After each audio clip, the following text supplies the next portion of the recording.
All right, all right. So we're gonna go ahead and get started for tonight. Jay, thanks for joining us today. Really, really appreciate it. I've known Jay for a while, not too long, but just go ahead. I'll go ahead and give a little quick intro to Jay. He's got a lot of knowledge in the hobby, a lot of experience. I know that Jay, you've been in the hobby since '88. Yes, sir. Um, yeah, '88, in and out of the hobby. Um, definitely just a really good resource in the hobby. I really appreciate just even the help and the things that you've showed and taught me, just even the in the last year and a half that I've been able to get to know you. So I really appreciate that. All right, so we got a couple people joining in. Just want to say what's up to Eric. We got Chucky. That's Pops. Just so you know, Jay, Chuck Pops is in the building. Hi, Pops. Um, and we also got Felicia. Hey, thanks for joining. All right, guys. So I just want to go ahead and give a little quick intro on just some of the things that we want to hopefully talk about tonight. So Jay, like I said, I know that you have a lot of experience as a dealer, as a collector. So we want to kind of talk about just how you would approach maybe certain deals as a dealer and as a collector, and also just this idea of what's the best way maybe to use comps, when someone's trying to price a card. So maybe we can just start there with maybe the idea of comps and maybe just some of the takes that you might have on that. Yeah, so thank you for having me. It's always a pleasure. Um, right now, comms is one of the things that's dearest to me right now because when I go to shows and stuff like that, you hear comps left and right. And my take to it is comps is just a guideline. Hmm. It will never be accurate. It is just to give you an idea, you know, how much a card will be worth. Now, people falsify comps. We've heard about chill bidding. Hmm. We hear about cancellations of bids and stuff like that. So you have to do more research than just looking at the number. Um, Right. for example, you see an item that you like, you research with whether it's Therapy or 130 point or stuff like that, and you see only one item of the same thing sell. Is that one item enough justification what a card will be worth? You know, especially if it's a buy it now. If it's a buy it now, it could be somebody who doesn't even know the value of the card. He's just guessing and accepted the most sensible offer that was given to that person. He could have pulled it from a box, and his cost is like $100, and somebody offers 500. He thinks it's okay. He multiplies his money 5 times, and he accepts an offer. So, yeah, that's what it's sold for, but it's not the end all and be all. You know, to the person who knows more, it could be worth more than what it's sold for. To the super collector, he or she might want to pay, double, triple than what it's sold for because, you know, it's something that they've been chasing. Or, sometimes it's just a set collector who does the missing piece. So the offer for the card was strong. So it's not always going to be the end all be all of what the card will be worth. And there's a lot of factors that has to go into it. If it's a patch, how does the patch look like? Is it one color? Is it two color? Is it three color? Is it part of the the name of the player? Is it part of the logo of the team? These are things that you can't comp. You just get an idea, and if the card really looks beautiful to a collector, they would pay what they can afford for the card. So I see people using alt and stuff like that, using info from Golden or from PWCC.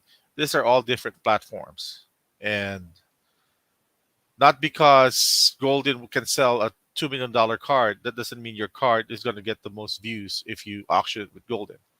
I was just talking to my son the other day, and we've been seeing some, $5,000, $10,000 cards in Golden and PWCC that we think sold for so low. There was like a Kevin Durant rookie auto, PSA 1010, only sold for 4 grand or 5 grand. To me, that doesn't make sense. And if you put that same card on eBay, you have more viewers on eBay, it probably would have gotten more. So, like me, I look at PWCC, but I never bid there because I'm just scared bidding there because I don't know what I'm up against. And the real collectors or the super investors, they usually focus on the higher end cards. So some cards tend to be not given the right attention when it goes to an auction of 300 cards ending in one day.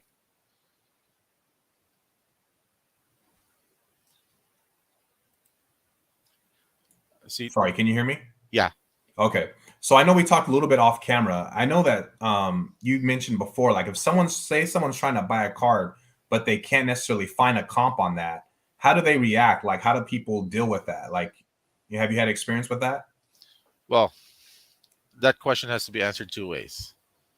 Are you buying the card as a collector, Hmm. or are you buying the card, to move for the next deal? So if in the perspective of collector, like I said earlier, they will pay whatever they feel comfortable just to acquire the card. Because it doesn't matter if it will sell higher or lower the next time, because this is the card I want as a collector. So when a collector does research, they're gonna find something. You know what? Let's say I remember when you bought the Kevin Durant autograph, the BGS 9510, right? Yeah. So how much do most on card Durants sell for? If it has a numbering, how much does a card sell for with the same serial number of out of 25 and stuff like that, with the same grade and stuff like that? Now, when you compare it now, you have to ask yourself, you know, the price of a box of this brand, is it National Treasures? Is it NBA Hoops? So if it's a premium brand, then you have to compare it with premium brand items too. Right. The quality of the auto is important too. The grade is important too. So you want to compare, something apple to apple. Now, if you can't find the exact card, then you have to use your best judgment and use, the averages of how much a certain card sells for. But the number one factor is always eye appeal. Hmm. The card could be a one of one, but it's sticker. That doesn't mean it's gonna sell for thousands of dollars. Yeah, yeah, that's a good point. You know, a card could be um, out of 25, but it's like a tie dye, so there's more interest in a tie dye. Hmm. On a crack ice panini card, people will have more interest in something like that because the eye appeal is there. Right. So you have to factor all of those in. And at the end of the day, if you're just paying $50 more, $100 more on a $500 card and $1,000 card, you don't want a nickel and dime for every dollar Hmm. because you're within that average. Now, Right. if you're so far off with the seller, if the seller wants $10,000 because it's a one of one Kevin Durant auto, even though it's a sticker, ask yourself, what else can you buy with $10,000? Hmm. Is that the card you would spend $10,000 on, or would that equivalent to three cards that you want more? Got it. So that's in the point of view of a collector. Hmm. On the point of view of an investor, it's a little different. An investor would like to be able to justify what the card can be potentially worth. So there's several kinds of thinking that way. Um, so let's put an example. I think the best way to make an example for is what is the most common out there, which are prisms, right? Right. So that's what's coming out today, the modern stuff and stuff like that. So as an investor, do I want a silver or something numbered out of 10 or out of 25 or out of 100? Hmm. If you notice, trends, gold prisms out of 10 will sell more than the swirls out of 10 or any other thing that they call that's out of 10, because gold is a staple. Got it. Even if there's an out of 5 version a first off the line version or out of three version, the one that's gold will always sell for more, or Hmm. at least will get more interest Got it. because it's gold. You know, so I guess I can best, based on experience, I can best describe this as my Luca Optic uh, rookies. So I have a pink out of 25.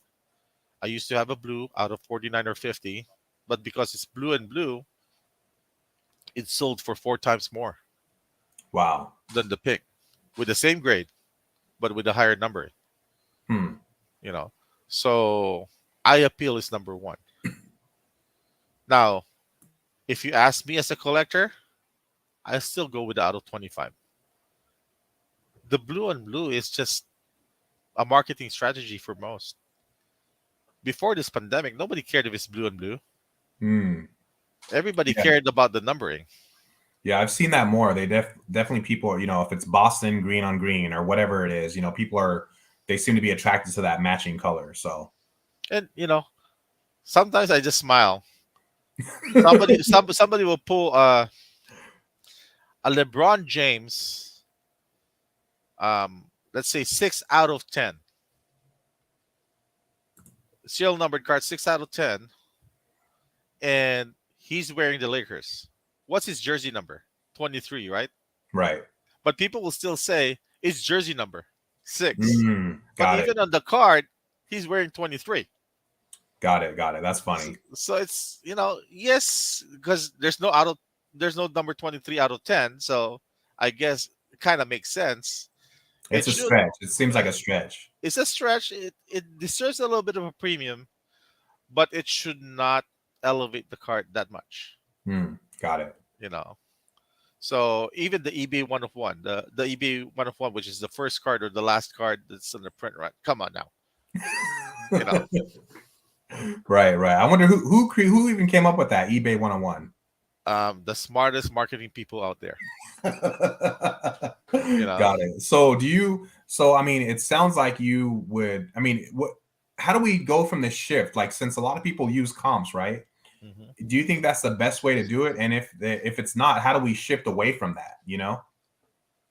So I've been talking a lot about this as of late on shows when they talk to people and stuff like that. Because to be honest with you, as a dealer, having a table at the show, you hear cop on your left ear, on your right ear, on your left nose nostril, on your right nostril. It does make sense, but it gets old. Got it. So what do I mean by that? We all were there when this hobby exploded. Right. This time last year, cards were priced ridiculous. January last year, it was crazy, Yeah. right? So, and everybody didn't talk about comps at that time because people knew everything was so liquid. They would buy left and right and wouldn't care because they know they can sell it for more as long as that guy scores 40 points in a game, you Got it. know? So the market was so healthy that the risk factor is lower because everything was trending up. Mm, Now people start to realize that not every single card can get that kind of benefit, right? right. But it's also on us because we pay too much attention on comps. If we're trying to buy cards, especially on eBay lower, then it's going to show a decline on the interest and on the value of the card. And once the card dips down 3 to 5 times on eBay, people now get scared to buy the card. Mm, But at the same time, if the comps gets too high, people now want to sell their copies because now they've doubled or tripled their money, so they want to let it go. It's supply and demand, yeah. So Definitely. my approach to comps is, if it's something I don't see every day, the next dealer beside me and all the dealers in the room don't have the same card, and it's a card and a player that I think people will be interested in, I won't be afraid to pay higher. But if Mm, it's a card that almost every table has, then I'll be afraid. Got it. Look what happened to the silver prisms. You know, a Luca what peaked at 8,800, I think, silver PSA 10. Wow. Now it's not even 3,000. Should you still buy the Luca PSA 10? I think so, but not at 8 grand. Hmm. You know, Wow. I think the card, if it starts ending up with the collectors, in the percent of collectors, and they don't resell it again, and the supply gets less, even though the population is high, with less availability, then the market is going to be healthy. So if let's say it's pop 3,000, if 2,000 people decide to keep the Lucas Silver 10, and there's only 1,000 available there, it's going to deplete, and I think it has the potential to stay around 3 to 5,000, especially with inflation right now. Hmm. You know, but then again, if it's just a base Luca rookie card Prism, even if it's a PSA 10, we all know in a box there should be at least one, or at least every 3 boxes. So there's going to be a lot of those, Hmm. a lot of those. Got And it. remember, with the game nowadays with grading, those BGS 95s, they're going to get cracked and sent to Hmm. PSA. Yeah. Yeah. That's that's another thing that when I first saw that, people cracking cards and resubmitting, I couldn't believe it. I mean, I don't know. It's just, to me, it just seems so risky, to do. But and then you're paying more, right? If you have to resubmit it, you're paying again. So Yep. And here's the thing: there's a thing called crossover, wherein you send the BGS slab to PSA, and if they feel it deserves the grade, they crack it for you and give you the better grade. hmm, If not, it stays in the BGS slab or whatever company it was. right. So the thing is, PSA, it's tough to do a crossover. Now, don't quote me on this because I don't work for PSA, but just because of my experience of grading, both with BGS and PSA, if I were the owner of a company and I'm taking the product of a competitor, a BGS 95 of whatever card it is, if I give that a PSA 10 and I let it cross over, am I not telling my audience that, hey, they have the same standards as us, or, you know, we have lower standards than them? Right. My theory, they're just gonna cross some because you can. There's certain cards that are really clean that they don't have a choice to cross, Yeah. and if they don't cross anything, nobody's gonna attempt to cross over anything no more. Hmm. So they have Yeah. to satisfy a certain percentage. You Yeah. know, That makes sense. at the end of the day, it's a business. You know, Yeah. Yeah. That's true.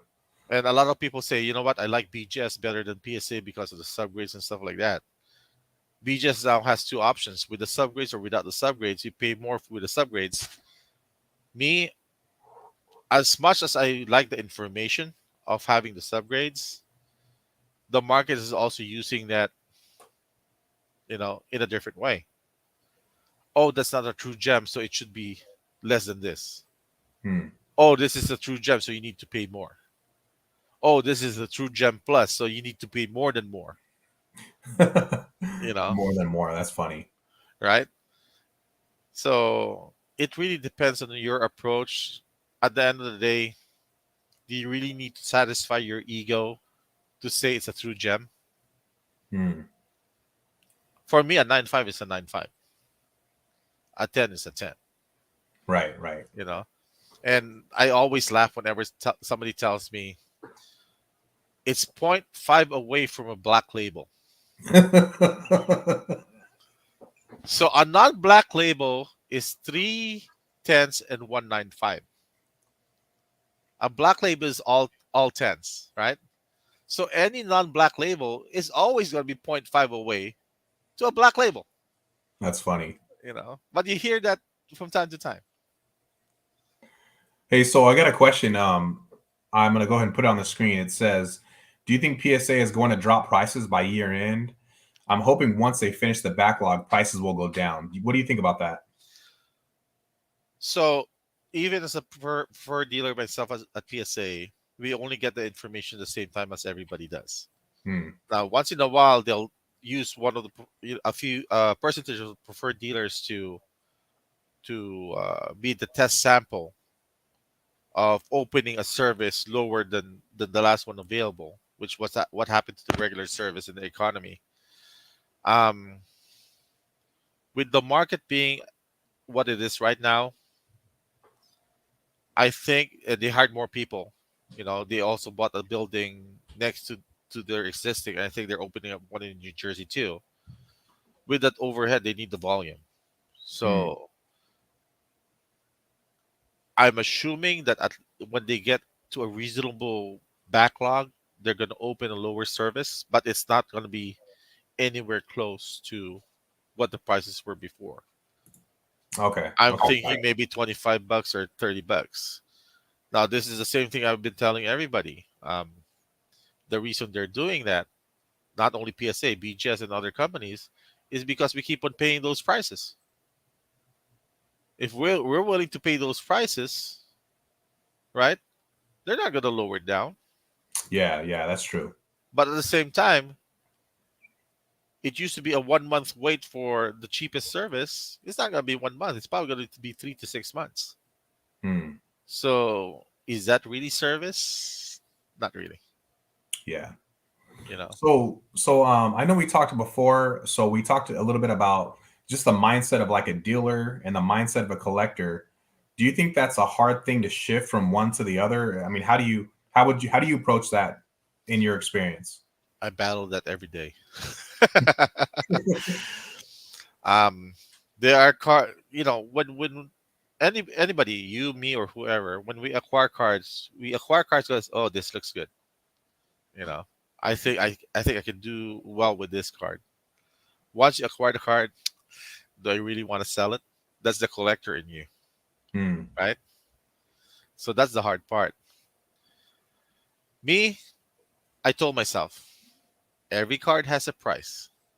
Hmm. If the price is right, I don't care what card it is, I'm going to sell it. Because at the end of the day, it's not worth anything until I sell it. True.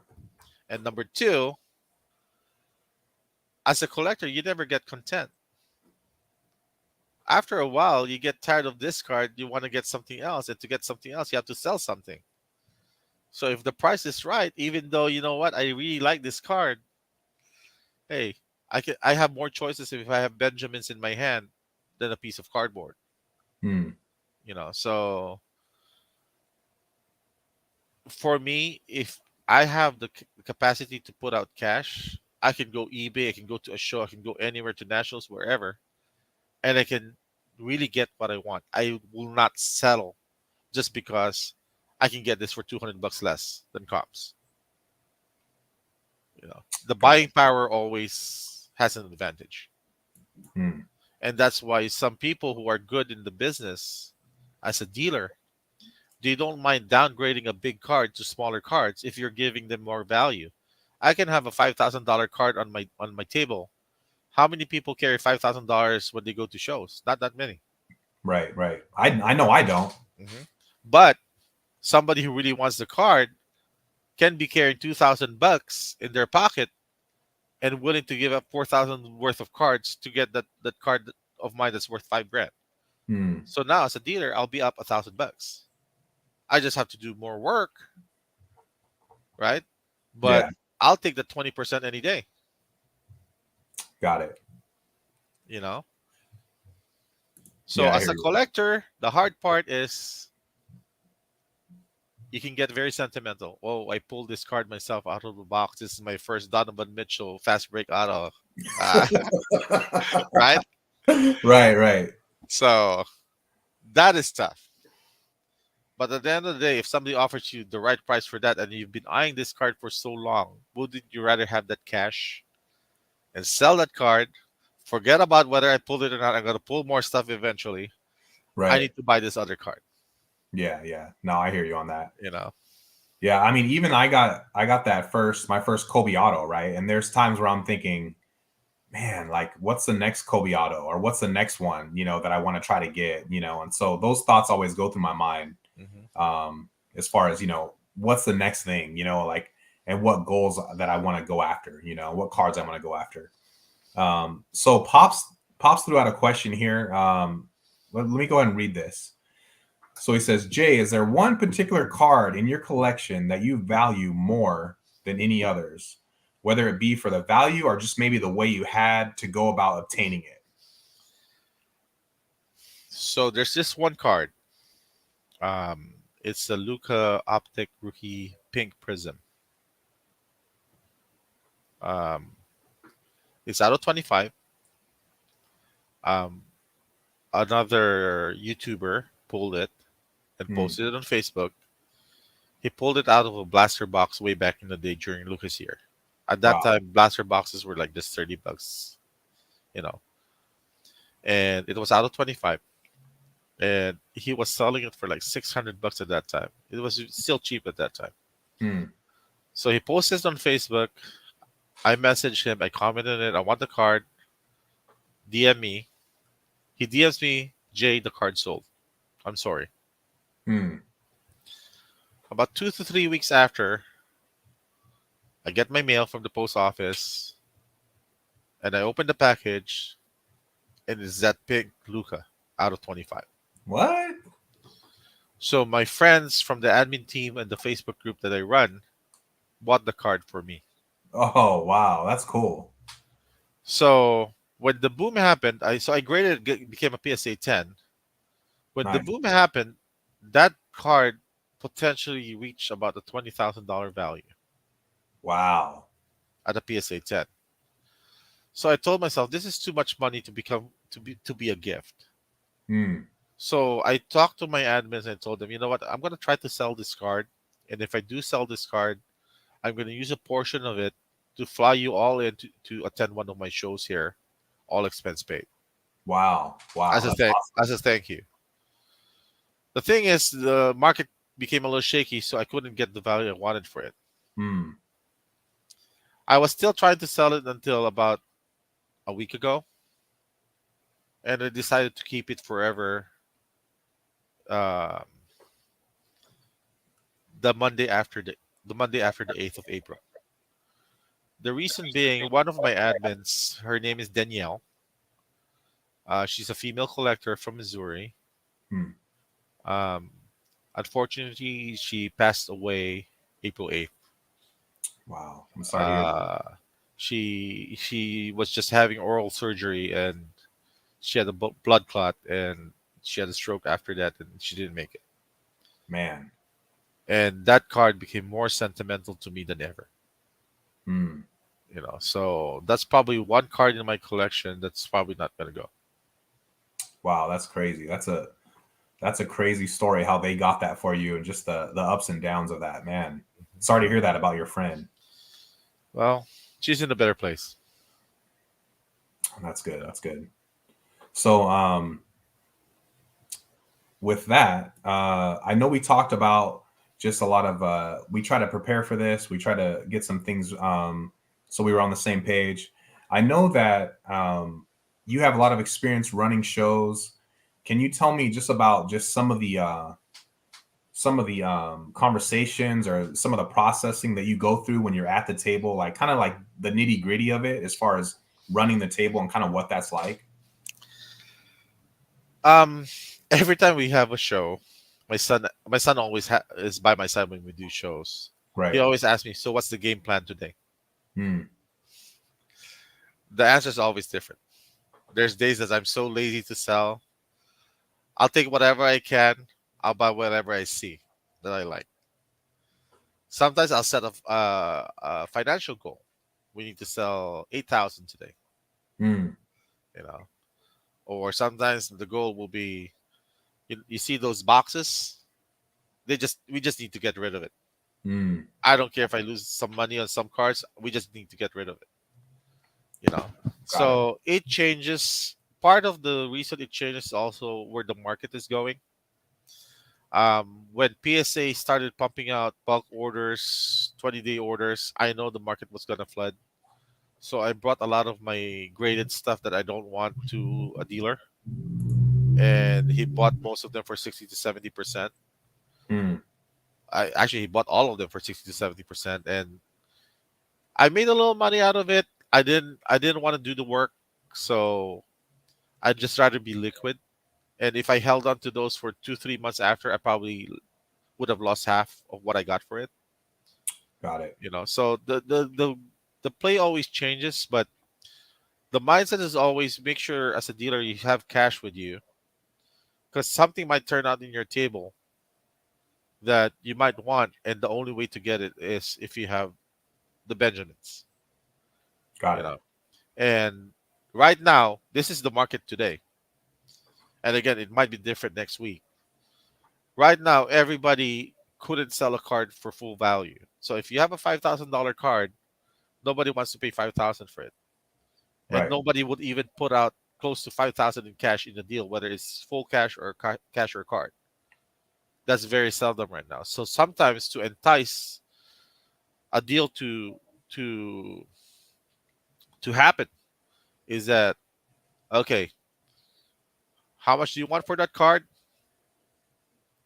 What card of mine do you want? Okay, your card is worth 5,000. The one you want from me is 2,500. How about I throw in 2,000 cash? And if they say no, I need more than that, you know what? You're not gonna get cash from anybody else over here. Mm. That's my offer. Because I have Yeah. to do the work at the end. I'm the one putting out the cash. And I'm trying. That card, which is 5,000, could be worth 5,500 tomorrow or 4,000 the next week. So I'm the one taking the gamble. He's cashing out on half of his investment. Mm. And he gets to pick what cards he wants for the other half. Right. So sometimes you just have to know which move you need to play, and always cash is always king on any deal. Got it. That's why I felt so happy when I went to Mid Collective that there was a dealer from Chicago there. Yeah. We did the $12,000 deal, and I only had to put $100 out Wow. without looking at comps. Wow. Without looking at comps. So you didn't look Both at of us comps. never look at comps. So you never looked at comps at all for that For that, $12,000 nope. deal. He knew what his cars were worth and what he paid for it. I knew what my cars were worth and what I paid for it. Even if he undervalues some of my cards, if my cost is lower than that value, I'm fine. Wow. That's crazy. You To me, know, that's crazy. yeah, I ended up with a Brady Auto. A Brady auto? That was the key card in the deal for me. Nice. And a bunch of other stuff. Wow. And I And he was was, able to unload cars that I couldn't move because he was from Chicago. So I have a Zach Levine RPA mm, that I couldn't move here that he took easily for 600. And got the it. story of that card is that that originally was my card. I sold it to a collector for 300.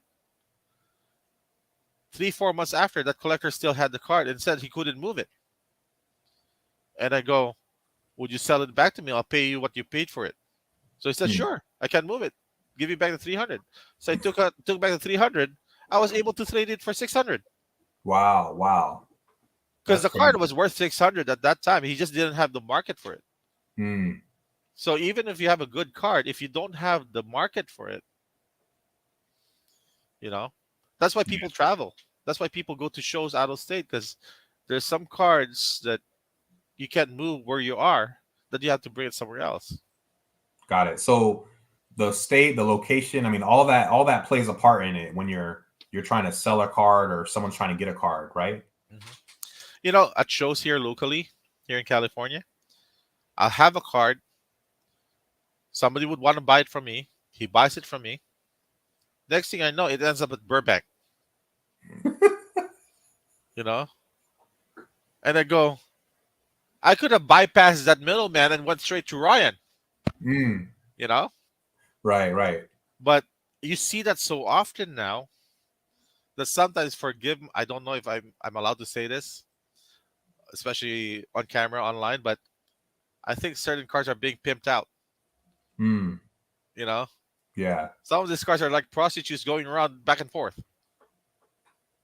You know, I Okay. hope we don't get censored. Oh man. So do you okay, that's kind of a good segue. So like do you think that when people use social media, to advertise or show a card, I mean, what are your short thoughts on just social media? I mean, I know you have Instagram, I know you have experience on Facebook, but how has that really impacted the hobby, like for the good or for the worse? Mostly it's for the good, because the more people who gets involved in social media with cards, that means you get more people interested in the hobby. Yeah. The only downside of that is that if somebody becomes greedy, they get into the hobby for the wrong reasons. Hmm. You know, you hear about people scamming online, you hear about people trying to take advantage of people online and Right. stuff like that. But at the end of the day, let's say, you're dealing with somebody who doesn't know much about this card and he thinks it's just a regular card, but it's actually a refractor. Hmm. You know, I can't blame any of the parties per se, because number one, whoever owns the card needs to know what they have before they attempt to sell it. Right. And it is not the obligation of the buyer to tell that person, hey, you have a $10,000 card and you're only asking for $1,000. Now, being able to sleep at night after doing that is a different story. Hmm. But we all have these stories. Hey, I got this Jordan rookie card from a swap meet. And everybody goes, wow. But in actuality, it's the same thing. You rip somebody out Hmm. for not knowing. But again, that was his price. As a seller, you took it. You're the one taking a gamble whether it's real or not. So it's not like, you know what, it's not real. I want my money back. So Yeah. it's like going to a thrift store. You find stickers that are worth a lot of money, and they're only Right. selling for so much. So Yeah, it's that's true. it- it's a hard line to cross. But you know, you'll hear stories. Hey, I got this rave card from a $5 box. You know, I remember a friend of mine. He would buy collections, and he didn't even go through the whole box. So he just offered a random dollar amount. And when he was searching through the collection, there was a credential Scobie. Wow. You know, Man. crazy, right? Yeah, really crazy. Uh-huh. I Man. wish I wish I had one of those stories, but I don't have one for myself. Oh, it's all good. It's all good. So going back to, doing deals as a dealer, how do you end up doing deals with a lot of the same people? Do you get returning customers? Like what's the importance of just those relationships with deals that you are able to get done? Um, I do have regulars who come to my table because either they know that either I can work with them easily, or probably they won so many times. you know, um, there's this friend of mine. He goes to the shows. He also sets up. He's also Filipino, father and son. Okay. This was before the pandemic. His name is also Jay. I don't know if you met him. Oh, I think I may Jay, have met. Jay and Brandon, right? Yeah. So before the premiere became premiere, we were setting up a different show, and Jay likes to trade with me, Hmm. and without intending to do anything conspicuous or anything like that, after a couple of weeks or a couple of months, I always end up winning big time on the deal. Got it. So we would trade comp to comp, but I just happened to be lucky, I guess. So three examples from our trades is the first one I remember. He wanted the Lucas Silver PSA 10, and he had the PSA 9. Hmm. At that time, the Lucas Silver was only 1100. Okay. So PSA 9 was like half, like 550. Hmm. So I can't remember if he added cards or cash on top of it. So he ended up trading me the 9. Okay. And I remember one of the smaller cards he gave me was a Giannis Hoops rookie with a gold border, not numbered. Hmm. At that time, I think it was worth like $80. Okay. Then he covered the difference with either cash or some other cards. I forgot what. So he gets the Luca that he wants. I crack the silver 9. Comes Okay. back a silver 10. Wow. Wow. I send the Giannis to grading, comes back at 10. And he sees it came back at 10, So that was one of the deals. Another deal, I can't remember what I gave him, but I was looking for cards from him just to make the deal match. And Hmm. the filler card was a LeBron James Tops paper card, BGS 95 first edition. And at that time, it was only 1,000 something dollars. Hmm. And I think it peaked for like 8,000 or 10,000 soon after. Wow. Wow. But again, we were trading comp to comp at that time, Right. you know. So even after that, is he still willing to do trades with you? After that, he never traded with me again, Oh man, that's funny. you know. All right. So we got another question. So you mentioned that credentials Kobe. Pops has a question. Any idea of that value of that card now? Any idea? That it's not the rookie credentials. It was, I think, 1998. Ah, okay, okay. It he graded with me. It got a PSA 8, I believe.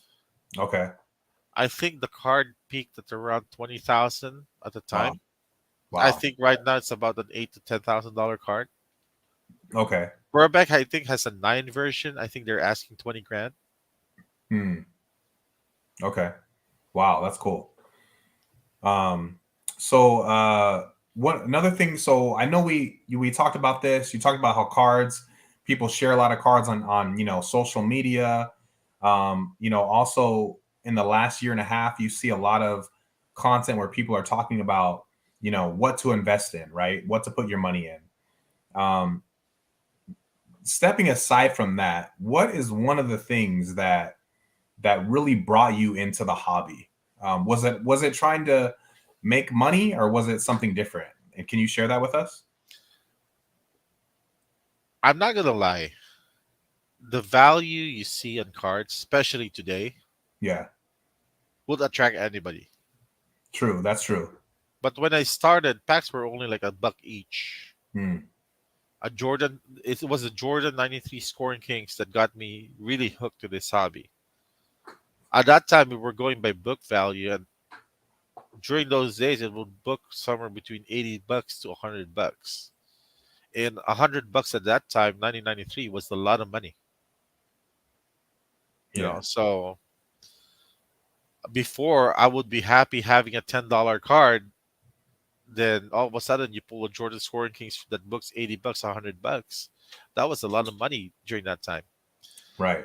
So from 88 until about 94, I was just opening packs. I wasn't even buying singles. I would trade for singles and stuff like that. Right. But there was really not a big market. I was in the Philippines then, so there was really not a big market where you can go to shows or anything like that. 1995, there was a boom in card shops in the Philippines, so it generated more collectors' interest and stuff like that. Hmm. So that was the year that I had to go to the United States to migrate because my mom was an American citizen and she petitioned me.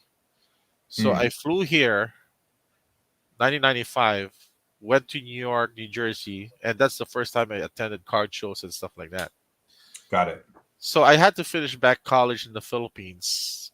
So when my green card came out, I flew back there. So when I flew to the United States, I know I was going to New York and stuff like that. I started buying Patrick Ewing cards and stuff like that to bring to the United States because I know Hmm. I'll be in New York. So I was able to move those cards at shows and stuff like that. I was able to get Jordans and stuff like that. I remember going to a show one time and the Flair Playmakers came out. It was the hot numbers first with Jordan, and Jordan was booking at $200 at that time. And Penny Hardaway was so hot at that time that he was in the Playmaker set. And I opened just one pack and pulled a Penny Hardaway Playmaker. Hmm. And Wow. dealers were just like crowding me, wanting the card. Somebody even offered me 2 Michael Jordan hot numbers for it. I was so stupid not to take it, Hmm. because everybody was like, that's crazy. One pack. Yeah, yeah, So when I saw the potential, that's what got me hooked to doing it more.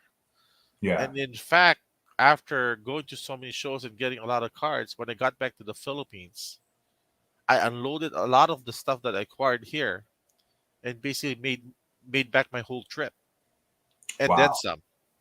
Wow. That's when I started telling myself, you know what? I enjoy doing this.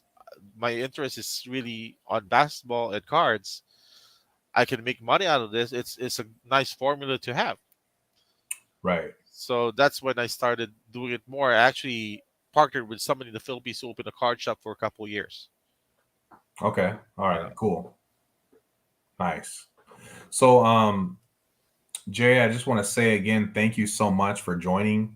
I know we talked about this. I was just like, man, I was like, I know we talked, and when I asked you if you would join, Jay was like, yeah, sure. And I was like, man, I should have asked him sooner. What was I doing? But no, I really appreciate it. I really appreciate you just taking the time. I know you're a busy guy.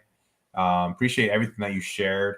And then I just want to thank everyone for joining.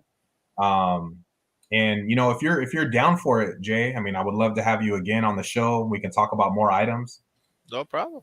Anytime. if As you're long down. as it's real talk, man. Yeah, definitely, definitely. None of those pump and dump kind of videos. No, no, you're not going to get that from me. From me, honestly, I mean, if you've seen any of my crazy videos, I just love collecting. I love, buying cards that I like. Just even the hunting, the times hunting for cards, it's just fun. So, Do you I know why my IG is NBA Card Hunter? no, I don't. So this used to be my eBay account too. Hmm. Um, when I started doing cards full time again in the United States, 2011, 2012, I had a lot of people, friends from the Philippines who collected and didn't have means to get the cards they want. Hmm. And these are people who did spend a lot of money on cards. So I specialize in acquiring unique pieces for them. And one of my clients was from a city called Cebu, which is in the southern part of Manila. And he would ask me to buy LeBron James and Michael Jordan autographs. Wow. Would you believe he bought autographs of Michael Jordan for only like $1,000 to $1,500 each? No, I don't believe it. He- That's ridiculous. I even bought him a dual LeBron Jordan auto, and I think I only sold it to him for like less than 3,000, I think. That's And he ridiculous. he collected the right players. He asked for Steph Curry's, he Hmm. asked for Kobe autos, LeBron autos, Jordan autos. I haven't Yeah. spoken to him in a while, but I think he can retire on what he had just based on what he bought from me. Wow. Wow. That's crazy, man. Um, man, that's just really again appreciate it. Appreciate all the stories. I know every time we get together and talk, it's just always a good time. So I really just appreciate just the friendship, and look forward to just seeing you at another show in the future. So me and Pops are going to try to get out there. So No problem. At least now we can talk without a mask, right? oh, I know, I know. That's another thing is because I think when I first met you, everyone was wearing a mask, Uh-huh. and so I remember the first time I walked into the SoCal premiere show or the premiere, and I went to your table first, and I'm just like I was blown away. I was blown away with the cards. Jordan autos, Kobe autos, and I asked you, man, how'd you get all these? And you're like, man, I've been doing this since '88, and I'm like, okay, my bad, my bad. I didn't know who I was dealing with. So but man, I mean, all the cards at your table are just crazy, man, just ridiculous. Great collection, so I really appreciate that. Part of it is luck. Part of it is really luck, being able to get to the wave before the wave happens. Hmm. Yeah. All right, Jay. Well, I think we're going to go ahead and wrap it up for tonight. We'll just want to say thanks one more time, and just thanks to everybody in the chat. I hope you guys enjoyed just the conversation tonight. And Jay, have a good rest of your week. Have a great weekend. You take care. You too. All I've right, been busy the whole week because I have a show Saturday. man. Hopefully it all works out for you, and you just come out on just making some good profit at the show. So Shows are more than profit for me. It's more for the fun and the interaction. Whether I make a sale that show or not, it doesn't really matter. awesome. That's cool, man. I Man, usually end up buying more than selling. That's funny. I see your Instagram. You're like, oh, this is what I picked up. I'm like, wait a minute, I thought you were a dealer, but you're just buying stuff. I told you it's hard to separate the collector and the dealer. Very hard. Yeah, definitely, man. So, all right, Jay, man, I appreciate it. You take care. You have a good show, and we'll talk to you later. All right. Be safe, man. All Thank right. you. Thank you. Bye bye.